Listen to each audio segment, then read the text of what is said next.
حضور کے چچا حمزہ بن عبد المطلب ابھی اسلام نہیں لائے تھے، شکار کرنے گئے ہوئے تھے۔ یہ جب شکار کر کے آتے تو بڑے اطراء کے چل رہے ہوتے، تو دو لونڈیاں آپس میں بات کر رہی تھی کہ اگر اس کو پتہ ہوتا نا کہ اس کے بھتیجے کے ساتھ آج عمر بن حشام نے کیا سلوک کیا ہے تو آج اس کی یہ چال نہ ہوتی۔ تو حمزہ بن عبد المطلب کے کان میں یہ بات پڑ گئی، اللہ اکبر، رک گئے۔ وہ جو فاخرانہ چال تھی تبدیل ہو گئی۔ تجسس سے پوچھتے ہیں کیا ہوا، انہوں نے ساری کہانی سنائی، بس غصے میں آ گئے۔ کمان ہاتھ میں پکڑی تھی، اسی طرح سیدھا سینے حرم میں پہنچے۔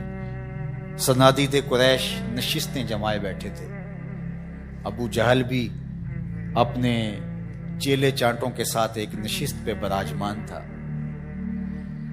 کمان کو زور سے اس کے سر پہ مارا اور کہا، کیا تو نے محمد کو لاوارث سمجھ لیا ہے صلی اللہ علیہ وسلم۔ خیر، ابو جہل کا سر پھٹ گیا، اس کے چیلے چانٹے اٹھے، لیکن بڑا کائیں شخص تھا ابو جہل۔ اس نے کہا کہ یہ اس وقت تو تنہا ہے، لیکن اگر سلسلہ چھڑ گیا تو بنو ہاشم بھی آ جائیں گے، اور میں نے بہت سری زیادتی کی ہے۔ اس نے کہا بس بس بس چھوڑ دو، مجھ سے کچھ ہو گیا تھا۔ اب حضرت امیر حمزہ حضور کو تلاش کرنے لگے،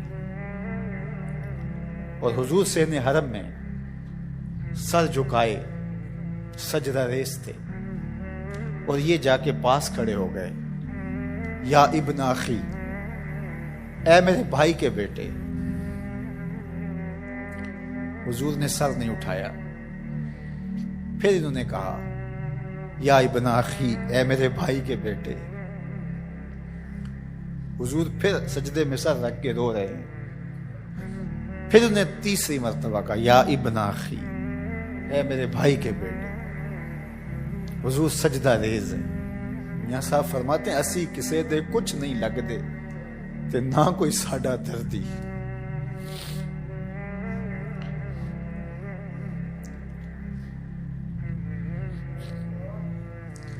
خیر، حضور نے سر انور اٹھایا تو کہا، بھتیجے تو خوش ہو جا، میں تیرا بدلہ لے آیا ہوں۔ حضور نے بڑی بے نیازی سے کہا کہ چچا، مجھے کوئی خوشی نہیں ہوئی۔ کہا، میں اتنے بڑے سورما کا سر پھاڑ آیا ہوں۔ کہا، مجھے کوئی خوشی نہیں ہوئی،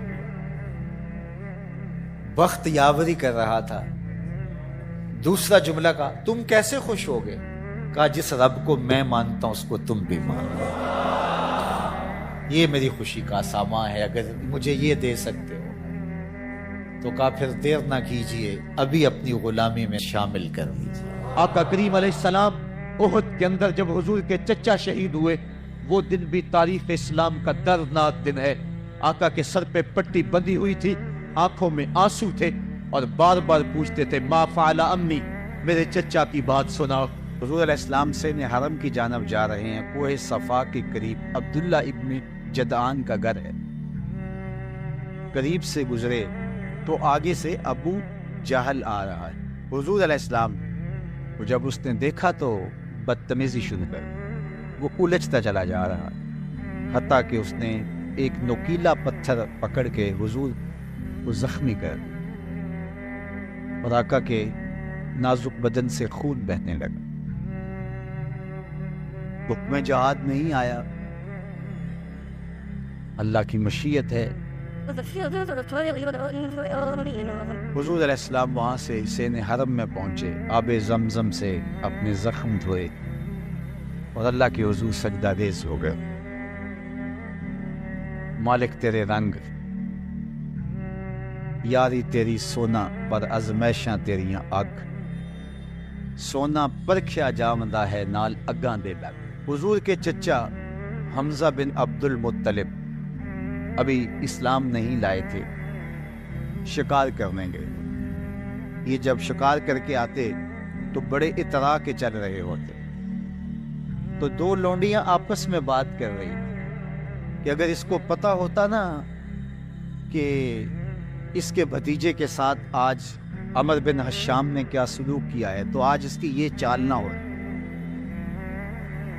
تو حمزہ بن عبد المطلب کے کان میں یہ بات پڑ گئی. اللہ اکبر. رک گئے. وہ جو فاخرانہ چال تھی تبدیل ہو گئی.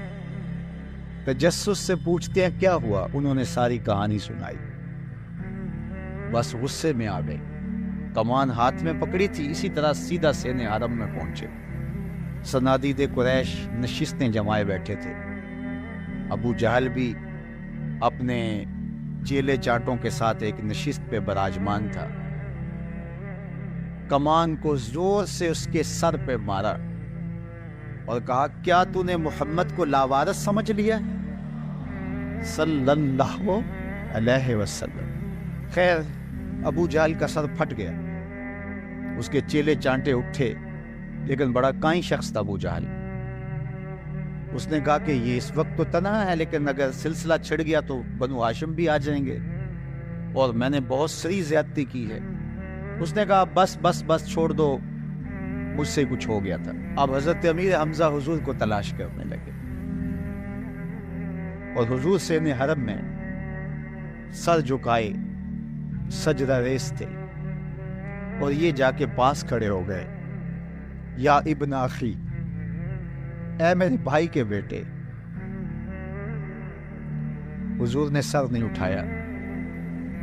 پھر انہوں نے کہا یا ابن اخی، اے میرے بھائی کے بیٹے. حضور پھر سجدے میں سر رکھ کے رو رہے. پھر انہوں نے تیسری مرتبہ کہا یا ابن اخی، اے میرے بھائی کے بیٹے. حضور سجدہ ریز ہے. میاں صاحب فرماتے ہیں اسی کسے دے کچھ نہیں لگ دے تے نہ کوئی ساڈا دردی. خیر حضور نے سر انور اٹھایا تو کہا بھتیجے تو خوش ہو جا، میں تیرا بدلہ لے آیا. حضور نے بڑی بے نیازی سے کہا کہ چچا مجھے کوئی خوشی نہیں ہوئی. کہا میں اتنے بڑے سورما کا سر پھاڑ آیا ہوں.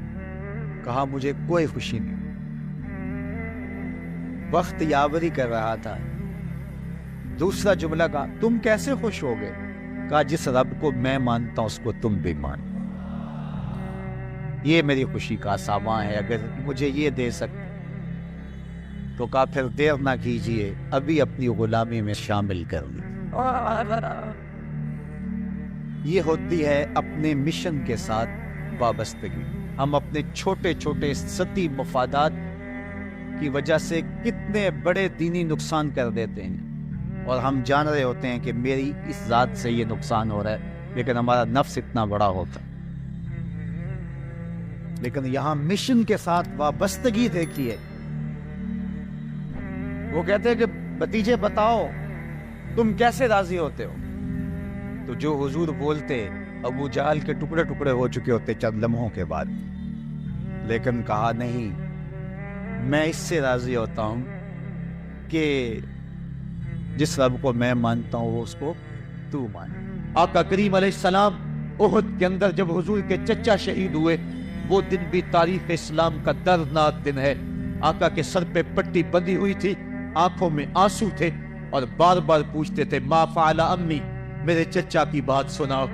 جب بتایا گیا حضور حضرت حمزہ شہید ہو گئے ہیں، تو آقا کریم ان کی لاش پہ گئے، دیکھا کہ ان کا پیٹ چاک ہے، ان کی ناک کاٹ دی گئی ہے، ان کی زبان کاٹ دی گئی ہے، ان کا دل نکال لیا گیا ہے، ان کی آنکھوں میں نیزے چبھوئے گئے ہیں، اور ان کے کان کاٹ لیے گئے ہیں.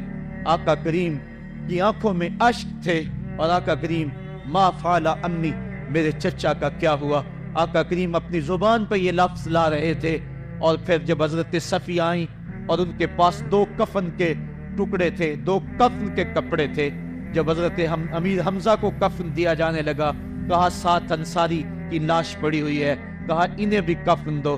میرا حمزہ 2 کپڑوں میں، اور اسے 1 کپڑا بھی نصیب نہ ہو. محمد عدل کرنے آیا ہے، انصاف کرنے آیا ہے. اب جب کپڑے پھیلائے گئے تو 1 کپڑا لمبا تھا، 1 کپڑا چھوٹا تھا. عرض کی حضور یہ جو بڑا کپڑا ہے یہ امیر حمزہ رضی اللہ تعالیٰ عنہ کو دے دیں، اور چھوٹا انصاری کو دے دیں. کہا نہیں، میں انصاف کرنے آیا ہوں، قرعہ ڈال لو کس کے حصے میں کون سا کپڑا آتا ہے. اور جب قرعہ ڈالا گیا تو چھوٹا کپڑا حضرت امیر حمزہ کے حصے میں آیا، اور بڑے کپڑے میں اس انصاری صحابی کو کفن دیا گیا. اب وہ کپڑا جب حضرت امیر حمزہ کا سر ڈھانپتے تھے تو پاؤں ننگے ہو جاتے، پاؤں ڈھانپتے تو سر ننگا ہو جاتا۔ آقا کریم فرمایا کپڑا سر کی طرف کر دو اور ازخر گھاس لے کر پاؤں کی طرف ڈال دو۔ اللہ کے محبوب علیہ السلام اس دن اتنے غم زدہ تھے کہ جب دوبارہ مدینے پہنچے تو حضور کو پکڑ کر کھچر سے سواری سے اٹھا کر حضور کو جو ہے وہ نیچے رکھا گیا۔ سخت تکلیف میں تھے، دکھوں کی زندگی، طائف کے بازار، پھر مدینے کے اندر جب وہ ماحول آیا، خوبصورتیاں آ گئیں، روشنی آ گئی، آسمان سے ہر دم نور اترنے لگا۔ وہ وقت گیا جب لوگ پتھر مارتے تھے، اب حکم ہو گیا خبردار میرے نبی کی آواز سے آواز بھی اونچی نہیں کرنی، خبردار تم نے میرے نبی سے کوئی مسئلہ پوچھنا ہے تو پہلے صدقہ لو، پھر فقیر ڈھونڈو، پھر خیرات کرو، پھر میرے نبی کی چوکھٹ پہ آؤ، تمہیں پتا چلے کہ کس چوکھٹ پہ آ رہے ہیں، کس در پہ آ رہے ہیں۔ آقا کریم علیہ السلام اس ماحول کے اندر گھر میں خوش ہیں، آنگن میں خوشیاں ہیں، پھول کھلے ہوئے ہیں۔ حضرت ابراہیم علیہ السلام حضور کے شہزادے حضور کی ران پہ بیٹھے ہوئے ہیں۔ حضرت امام حسین بھی دوڑتے دوڑتے آئے اور وہ بھی حضور کی ایک ران پہ بیٹھ گئے۔ حضور کبھی حسین کو دیکھتے ہیں، کبھی اپنے فرزند کو دیکھتے ہیں، کبھی حسین کو دیکھتے ہیں، کبھی حسین کے ماموں کو دیکھتے ہیں۔ حضرت ابراہیم اور حضرت امام حسین رضی اللہ تعالیٰ عنہ دونوں کو دیکھ کر اللہ کے محبوب خوش ہو رہے ہیں۔ فرشتہ نے اذن مانگا، آقا کریم نے اذن دیا۔ اس نے عرض کی حضور ان دو میں سے ایک کا اختیار ہے، ایک کو ایک کے بدلے میں قربانی دینا ہوگی۔ اب قربانیوں کی وہ حرم سے جو داستان چلی تھی وہ تسلسل ٹوٹنے نہیں پا رہا ہے، وہ تسلسل جاری ہے۔ حضور نے ایک نظر حضرت ابراہیم کو دیکھا اور پھر ایک نظر حضور نے حضرت امام حسین کو دیکھا، پھر حسین کو پکڑ کے سینے سے لگایا اور کہا میں اپنے اس بیٹے پہ اپنے اس بیٹے کو قربان کر رہا ہوں۔ نسل اسماعیل کو باقی رکھنا تھا، اللہ تعالیٰ نے اس کے لیے دمبا بھیج دیا، کیونکہ حضرت اسماعیل علیہ السلام کی پیشانی میں نور مصطفیٰ چمک رہا تھا۔ سلسلہ وار یہ نور حضرت عدنان کی پشت میں پہنچا اور وہاں سے منتقل ہوتا ہوا یہ نور حضرت عبد المطلب کی پشت میں پہنچا۔ اللہ تعالیٰ نے انہیں 10 بیٹے عطا فرمائے۔ انہوں نے منت مانی تھی، اے اللہ اگر تو مجھے 10 بیٹے دے اور وہ جوان ہوں، تنو مند ہوں، تو میں ایک بیٹا تیرے راستے میں قربان کروں گا۔ جب حضرت عبداللہ جو کہ حضرت عبد المطلب کے چھوٹے فرزند تھے، ان کی عمر 18 سال ہوئی تو حضرت عبد المطلب کو اپنی منت یاد آئی۔ انہوں نے اپنے 10 بیٹوں کو بلایا، کہا بیٹا میں نے کعبہ کے رب سے یہ وعدہ کیا ہے کہ اللہ مجھے اگر 10 بیٹے دے گا تو میں ایک بیٹا اللہ کی راہ میں قربان کروں گا۔ اب تم بتاؤ تمہاری رائے کیا ہے؟ کہانی حرم کی پھر دوبارہ دہرائی جا رہی۔ کہا رائے بتاؤ۔ 10 کے 10 بیٹوں نے گردن خم کر دی۔ کہا ایک بیٹے کو ذبح کرنا ہے، کہا جس کو چاہو، کہا نہیں میں قرعہ ڈالتا۔ جب قرعہ ڈالا تو حضرت عبداللہ کے نام قرعہ نکل آیا۔ فرشتے پھر دم بخود تھے، مالک تو نے اس کی پشت میں امانت رکھی ہے اور آج اس کو بھی ذبح کیا جائے گا۔ کائنات پر پھر کوہرام مچنے لگا۔ حضرت عبد المطلب آستینے چڑھا رہے ہیں، ہاتھ کے اندر چھری ہے۔ یہ خبر پورے مکے میں پھیل گئی، سارے سردار دوڑے آئے۔ کہا عبد المطلب یہ رسم تو نہ ڈالو، اس کا ادا کرنا مشکل ہو جائے گا۔ کہا میں نے کعبے کے رب سے یہ منت مانی تھی اور اللہ نے وہ منت پوری کر دی۔ اب میں تو جب قرعہ نکالا تو میرے اس فرزند کے نام قرعہ نکل آیا، میں اس منت کو ہر صورت میں پورا کروں گا۔ لوگ اکٹھے ہو گئے، منت سماجت کر رہے ہیں، لیکن حضرت سیدنا عبد المطلب ہر صورت میں اپنی اس منت کو پورا کرنے کے لیے مصر ہیں۔ پھر کہا کہ حجاز کی حرافہ اس کے پاس چلتے ہیں اور جا کے اس کے سامنے یہ مسئلہ رکھتے ہیں۔ بعض نے لکھا کہ حجر کی کہنا کے پاس جاتے ہیں۔ با اختلاف روایات وہ حجاز کی حرافہ کے پاس پہنچے۔ جب اس کا پتہ کیا تو وہ خیبر میں تھی، تو اس کے پاس سارے سردار اکٹھے ہو کے گئے، کس طرح ہمارے سردار نے منت مانی تھی تو اب وہ بیٹے کو ذبح کرنے کے لیے تیار ہے، تو تم بتاؤ کس کے بارے میں ہمیں کیا کرنا چاہیے؟ اس نے کہا کل آنا، میرا تابعی آئے گا تو میں اسے پوچھوں گی، جو مجھے کہے گا میں تمہیں بتا دوں گی۔ اگلے دن یہ سردار پھر اس عرافہ کے پاس پہنچے۔ اس نے کہا کہ میرا تابعی آیا تھا، پہلے تم یہ بتاؤ کہ تمہارے ہاں کسی شخص کی دیت کتنی ہے؟ جو شخص مقتول ہو اس کی دیت قاتل کتنی دیتا ہے؟ انہوں نے کہا 10 اونٹ۔ کہا جاؤ پھر ایک طرف 10 اونٹ رکھو اور ایک طرف عبداللہ کا نام رکھو اور قرعہ ڈالو، اگر 10 اونٹوں کی طرف قرعہ نکل آیا تو 10 اونٹ ذبح کر دینا، اور اگر عبداللہ کی طرف نام نکل آیا پھر دوبارہ 10 اونٹ ادھر اور رکھنا، 20 رکھنا، اور اس طرح اونٹ 10 بڑھاتے جانا۔ جب قرعہ عبداللہ کے نام سے ہٹ کر اونٹوں کی طرف نکلا تو پھر اتنے اونٹ ذبح کر دینا۔ میرے تابعی نے یہی حل بتایا۔ کہا ٹھیک۔ آئے اور آ کے ساری بات سنائی۔ 10 اونٹ ایک سمت رکھے گئے اور حضرت عبداللہ کا نام ایک سمت رکھا گیا۔ جب قرعہ نکالا تو حضرت عبداللہ کے نام نکلا۔ پھر 20 اونٹ رکھے گئے، پھر قرعہ نکالا تو حضرت عبداللہ کے نام نکلا۔ پھر 30 اونٹ رکھے گئے، قرعہ حضرت عبداللہ کے نام نکل رہا۔ 40 اونٹ رکھے گئے، 50 رکھے گئے، 60، 70، یہاں تک کہ 100 اونٹ رکھے گئے۔ 100 اونٹ جب ادھر ہو گئے، اب قرعہ نکالا تو اونٹوں کے نام نکل آیا۔ سارے خوش ہو گئے کہ اب قرعہ اونٹوں کے نام نکل آیا، عبداللہ کی جان بچ گئی۔ لیکن حضرت عبد المطلب فرمانے لگے کہ میں ایسا نہیں کروں گا۔ کہا کیا کرو گے؟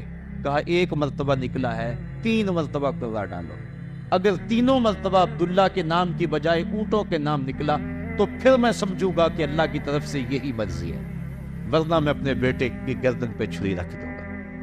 اللہ اکبر!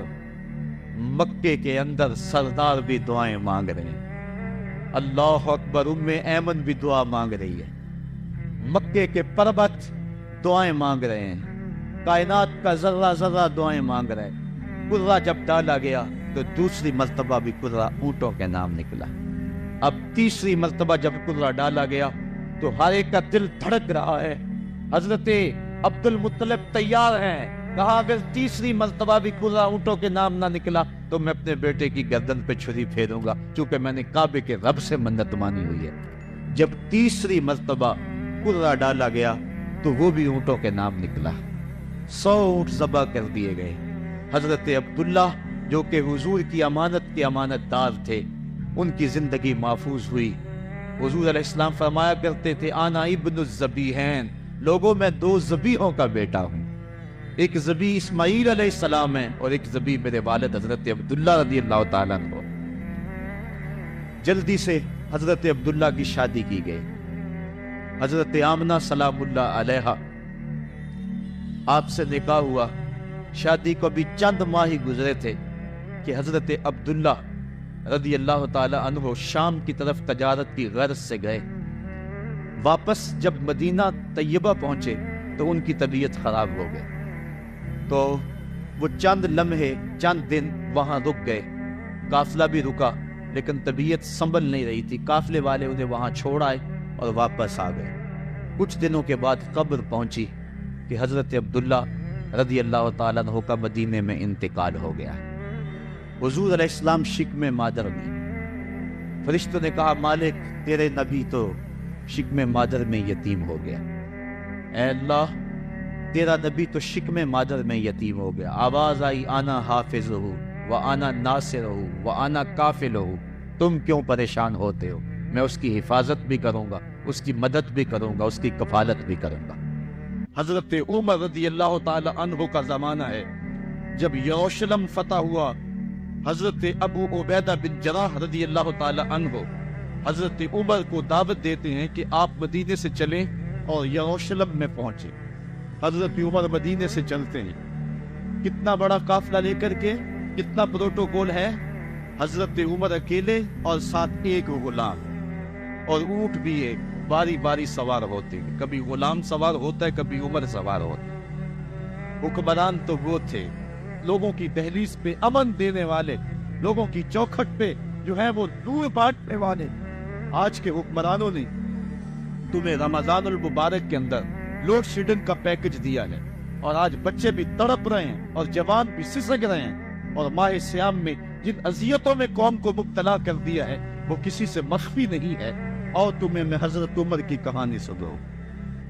حضرت عمر ان کو تخت حکومت پہ بیٹھتے تھے، اور ان کا تخت کو سونے زبرجد کا نہیں تھا، مسجد نبوی کی چٹائی تھی، اور سارا دن وہاں بیٹھ کے لوگوں کی باتیں سنتے، اور جب رات کے اندھیرے گہرے ہوتے عمر بھیس بدل کے مدینے کی گلیوں کا گشت کرتے۔ کہا تمہارے گھر سے دھواں نکل رہے ہیں اور بچے رو رہے ہیں، ان کو کھانا کیوں نہیں دیتے؟ کہنے لگی عمر کی جان کو رو رہی۔ عمر کے پوتلے سے زمین نکل گئے۔ کہا کیا ہوا؟ کہا 3 دن سے ہمارے ہاں کھانے کے لیے کچھ نہیں ہے، روزانہ بچے روتے ہیں، اور میں ہنڈیا کے اندر پتھر ڈال کر کے نیچے سے آگ ڈالتی رہتی ہوں کہ بچے انتظار کر کر کے سو جائیں گے، کب وقت سو بھی نہیں رہے، اور وہ پتھر پکیں گے بھی کیا، اور میں عمر کی جان کو رو رہی ہوں۔ حضرت عمر کا کلیجہ دہلنے لگا، فوراً پلٹے واپس بیت المال میں آئے، گھی کا ایک کنستر لیا، آٹے کی بوری لی، مرچ مسالہ جات بہت کچھ اٹھایا، اپنے کندھے پہ رکھا، پوری اپنی کمر پہ لادی۔ عمر بیت المال سے نکلے تو آپ کے خادم اسلم نے دیکھ لیا، آگے بڑھا، کہا میرے آقا میں اٹھاتا ہوں۔ عمر کی آنکھوں میں آنسو ہے۔ کہا اسلم قیامت کے دن میرا بوجھ اٹھا لو گے؟ کہا قیامت کے دن تو اپنا اپنا بوجھ اٹھانا پڑے گا۔ کہا عمر کو آج اپنا ہی اٹھانے دو۔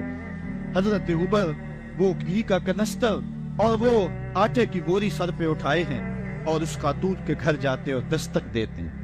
وہ جب دیکھتے اس کی جان میں جان آ جاتی ہے۔ کہا جلدی جلدی آٹا گوندو، اور عمر سبزی کاٹنے لگ جاتے ہیں۔ حضرت عمر رضی اللہ تعالی عنہ سبزی تیار کر دیتے، ادھر آٹا گند جاتا ہے، اور پھر اوپر چولہا رکھا جاتا ہے، چولہے کے اندر آگ رکھی جاتی ہے، وہ کھانا پکانے لگتی ہے، آگ بجھتی ہے۔ تاریخ نے لکھا ہے آگ بجھنے لگتی ہے، عمر جھک کر کے پھونکے مارتا ہے، عمر جھک جھک کے پھونکے مارتا ہے۔ کھانا پک گیا اور بچوں کے سامنے کھانا رکھ دیا، بچے کھا رہے ہیں۔ اب بچے رو رو کے نڈال ہو چکے تھے۔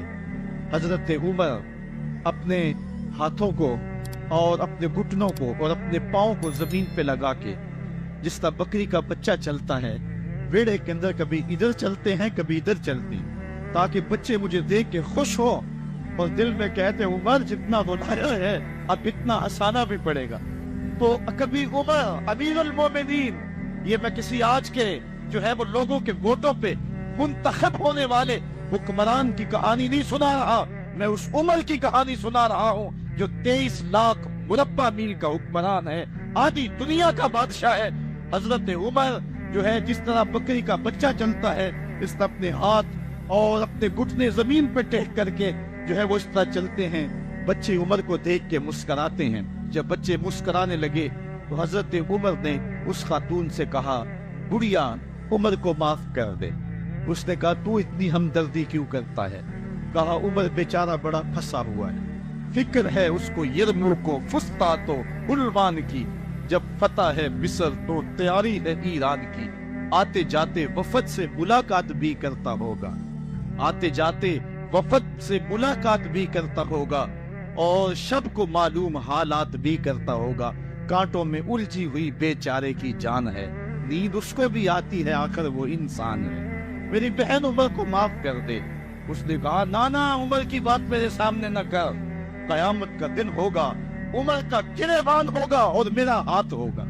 جب اس نے یہ بات کہی تو عمر برداشت نہ کر سکے، بچوں کی طرح بلک بلک کے رونے لگے۔ کہا وہ بد نصیب عمر تیرے سامنے ہے، آج ہی کہنا جو کہنا ہے، قیامت کے دن مجھے معاف رکھنا۔ اس نے کہا تو عمر ہے؟ کہا بد نصیب عمر تیرے سامنے کھڑا ہوں۔ میرے عمر کہتے ہیں اگر دجلہ کے کنارے ایک بکری کا بچہ بھی پیاسا مر گیا، اس کا حساب بھی عمر سے لیا جائے گا۔ اللہ اکبر۔ میں اس حضرت عمر کی کہانی سنانے لگا تھا۔ حضرت عمر نکلے یروشلم میں، ایک اونٹ ہے، ایک غلام ہے، کبھی وہ سوار ہوتا ہے، کبھی آپ باری مقرر کی ہے۔ جب قریب پہنچے یروشلم کے تو عمر کی باری نکیل پکڑ دی اور غلام کی باری اوپر سوار ہونے کی۔ غلام نے کہا آقا میں مرضی سے اپنی باری چھوڑتا ہوں، آپ آ جائیں، دشمنوں کے مفتوحہ علاقے میں آ رہے، تازہ تازہ علاقہ فتح ہوا ہے، اسلام کی شان و شوکت ظاہر ہو۔ عمر نے کہا اسلام کی شان و شوکت ایسے ظاہر نہیں ہو، اپنی باری پہ تم بیٹھو گے، اپنی باری پہ میں بیٹھوں۔ لوگ منتظر کھڑے ہیں، دور سے جب دیکھا کہا اس کی ہیبت سے کانپتے تھے ہم، یہ تو کوئی حبشی لگتا ہے، رنگ کالا ہے، ہونٹ موٹے ہیں، اس سے تو زیادہ حسین اس کا غلام ہے جو آگے آگے چل رہا ہے۔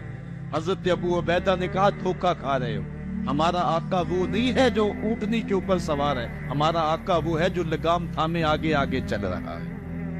حضرت عمر رضی اللہ تعالیٰ عنہ کو آگے بڑھ کے جابیہ کے مقام پہ حضرت ابو عبیدہ بن جراح نے استقبال کیا۔ حضرت عمر آگے بڑھے اور انہوں نے آگے بڑھ کر کے حضرت ابو عبیدہ کے دونوں کندھوں پہ ہاتھ رکھا، اور سنو حضرت عمر نے کیا کہا لا الہ الا اللہ انا کنا اذل قوم فاعزنا اللہ بالاسلام۔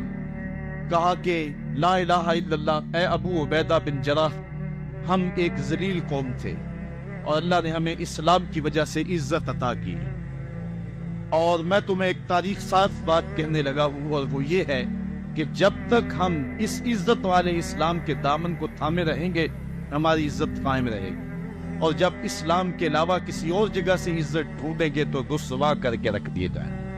یہ ہے وہ خلاصہ جو حضرت عمر نے امتوں کے عروج و زوال کا بیان کیا ہے۔ اس امت کو جو خیرات ملی ہے تخت و تاج کی، وہ پیٹاگون سے نہیں ملی، وہ واشنگٹن سے نہیں ملی، وہ وائٹ ہاؤس سے نہیں ملی، وہ محمد عربی کے جوڑوں کا صدقہ ملی ہے۔ اس لیے جب ہم نے اسلام سے انحراف کیا، پاکستان حاصل کیا گیا تھا۔ پاکستان کا مطلب کیا؟ لا الہ الا اللہ۔ ہم نے اس نعرے کو ہی چھوڑ دیا ہوا ہے، ہم نے انحراف کر دیا۔ آج ہماری نظریں مغرب کی طرف لگی ہے کہ تخت و تاج رانا تھوڑا دے گیوں سانو اتے پا گیوں وچ فکراں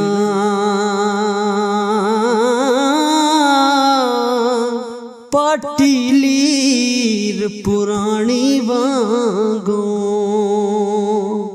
تے ٹنگ گیوں وچ ککراں